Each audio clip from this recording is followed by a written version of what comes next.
கிறிஸ்துவுக்குள் பிரியமானவர்களே, இந்த புதிய நாளின் காலை வேளையிலே உங்களை சந்திப்பதில் மிகவும் மகிழ்ச்சி அடைகிறேன். இன்றைய தினம் நாம் தியானிக்க இருக்கிற வசனம் வெளிப்படுத்தின சுவிசேஷம் 7ஆம் அதிகாரம் 9ஆம் வசனம்.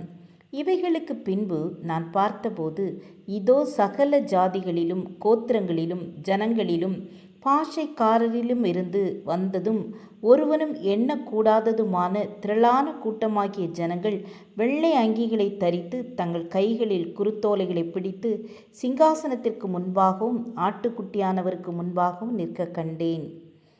பெரும்பாலான கிறிஸ்தவ சடங்குகளில் பனை ஓலைகளை ஆசீர்வதித்து விநியோகிப்பதின் மூலம் இந்த சடங்குகள் கொண்டாடப்படுகிறது. இது கிறிஸ்து ஜெருசலேமிற்கு சவாரி செய்தபோது மக்கள் சிதறிய பனை ஓலைகளை குறிக்கிறது. பெரும்பாலும் கிறிஸ்தவ குருமார்களால் ஆசீர்வதிக்கப்பட்ட இந்த பனை ஓலைகளை கிறிஸ்தவர்கள் தங்கள் வீடுகளுக்கு எடுத்து செல்கிறார்கள்.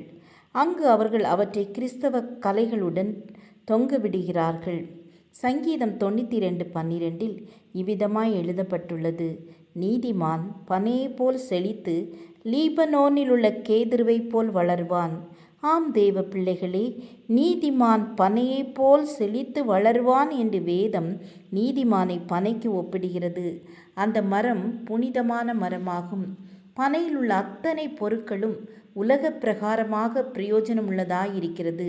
யோவான் 12ஆம் அதிகாரம் 13ஆம் வசனத்தில், குருத்தோலைகளை பிடித்து கொண்டு அவருக்கு எதிர்கொண்டு போகும்படி புறப்பட்டு, ஓசன்னா, கர்த்தருடைய நாமத்தினாலே வருகிற இஸ்ரவேலின் ராஜா ஸ்தோத்தரிக்கப்பட்டவர் என்று ஆர்ப்பரித்தார்கள். ஆம், இஸ்ரவேல் ஜனங்கள் குருத்தோலைகளை பிடித்து கொண்டு இயேசுவுக்கு எதிர்கொண்டு போனார்கள்.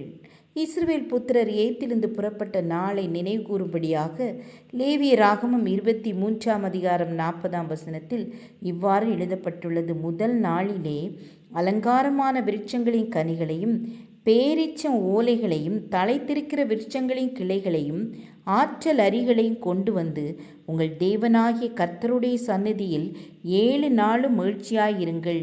ஆம், என அன்பானவர்களே, இந்த பனை ஓலையைத்தான் குருத்தோலை என்று சொல்லுகிறோம்.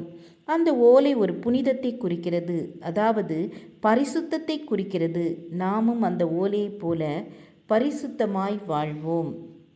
ஜெபம் செய்வோம். கிருபையும் இரக்கமும் நிறைந்த கர்த்தாவே, நாங்களும் இந்த ஹோலி லீஃபை போல பரிசுத்தமுள்ளவர்களாய் ஜீவிக்க கிருபை தாருங்க. இயேசுவின் நாமத்தில் பிதாவே, ஆமேன், ஆமேன். God bless you.